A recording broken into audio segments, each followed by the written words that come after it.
Shalom, sahabat-sahabat Hodos dimanapun kalian berada saat ini. Kiranya kasih, pertolongan, dan anugerah Tuhan senantiasa menyertai kita semua. Dan kembali lagi bersama-sama untuk kita bisa belajar firman Tuhan dan merenungkan firman Tuhan. Saya sangat percaya firman Tuhan sanggup dan mampu mengubahkan setiap orang yang mau menerima firman tersebut, sehingga firman tersebut dapat berakar, bertumbuh, dan berbuah lebat. Dan diberkatilah orang yang mendengar serta melakukan firman Tuhan. Haleluya. Dan hari ini renungan firman Tuhan saya beri judul Iman yang Saling Menopang. Dalam Galatia 6 ayat 2 dikatakan, bertolong-tolonglah menanggung bebanmu, demikianlah kamu memenuhi hukum Kristus.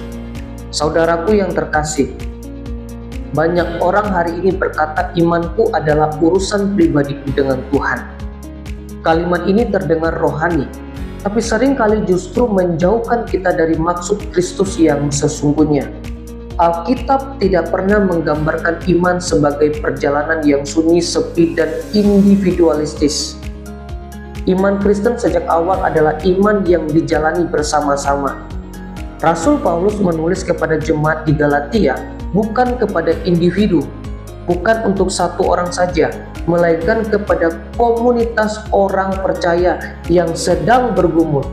Bukan hanya secara doktrinal, teologi juga, tetapi juga secara relasional dan spiritual. Jadi di dalam jemaat Galatia itu terdapat masalah-masalah yang berkaitan dengan doktrinal, teologia, relasional, relasi mereka antara sesama orang percaya dan hubungan mereka dengan Tuhan. Di tengah ketegangan itu ada luka dan konflik. Itulah maksud Paulus sehingga ia berkata, bertolong-tolonglah menanggung bebanmu. Ini bukan sekedar nasihat moral, ini adalah panggilan iman. Saudaraku, mari kita lihat lebih dalam lagi. Konteks Galatia ini bicara tentang iman yang retak oleh ego manusia. Saudaraku, jemaat Galatia sedang menghadapi krisis yang sangat serius.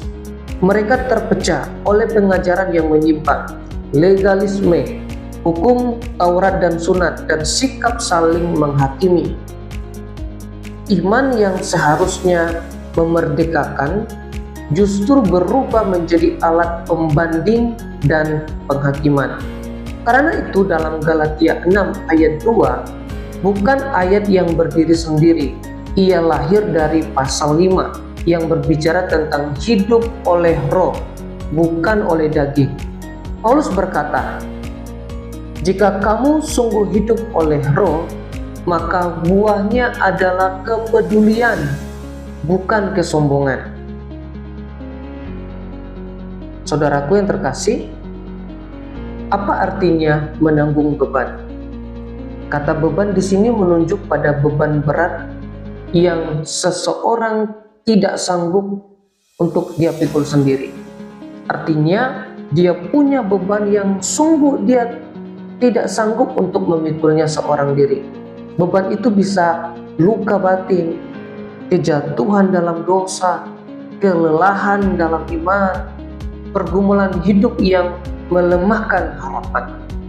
Nah, saudaraku yang terkasih, iman Kristen tidak menyangkal beratnya hidup. Iman Kristen tidak menyangkal adanya persoalan. Beban hidup, persoalan itu sesuatu yang nyata. Tapi juga tidak membiarkan seseorang memikulnya sendirian. Menanggung beban bukan berarti menyelesaikan semua masalah orang lain. Menanggung beban berarti hadir, berjalan bersama, dan mengingatkan bahwa mereka tidak sendirian. Yang kedua, memenuhi hukum Kristus, hukum kasih salib. Saudaraku, Paulus tidak berkata hukum Musa, tetapi teks itu berkata hukum Kristus. Pertanyaannya, apakah hukum Kristus itu? Yesus sendiri menjawabnya, yaitu kasihilah seorang akan yang lain, sama seperti aku telah mengasihi kamu. Dan bagaimana Kristus mengasihi kita?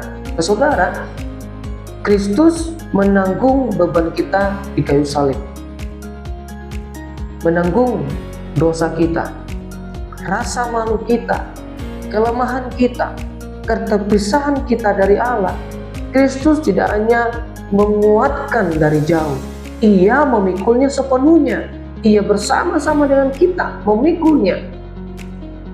Maka ketika kita saling menopang, kita sedang memantulkan kasih salib itu kepada dunia. Kita sedang menyatakan kasih salib itu kepada dunia. Saudaraku, iman yang tidak menopang bukan iman Kristiani. Iman yang sejati selalu bergerak keluar dari ego menuju empati, dari penghakiman menuju pemulihan, dari aku menuju kita. Orang yang imannya dewasa tidak berkata, itu salahmu, itu tanggunganmu sendiri, tanggung jawabmu sendiri.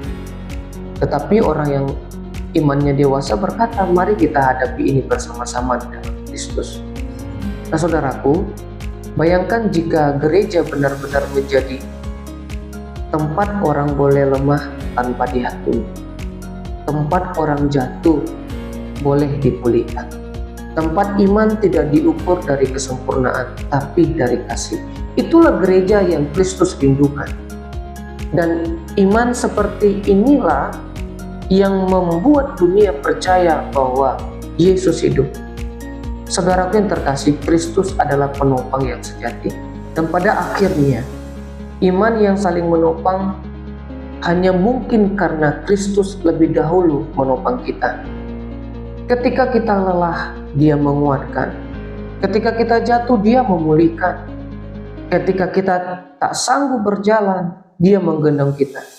Maka hari ini pertanyaannya bukan hanya seberapa kuat imanku, tetapi siapa yang Tuhan panggil aku untuk topang. Sebab karena iman yang hidup adalah iman yang membawa orang lain semakin dekat pada Yesus Kristus. Puji Tuhan, haleluya. Demikian renungan hari ini. Tuhan Yesus memberkati kita semua. Shalom.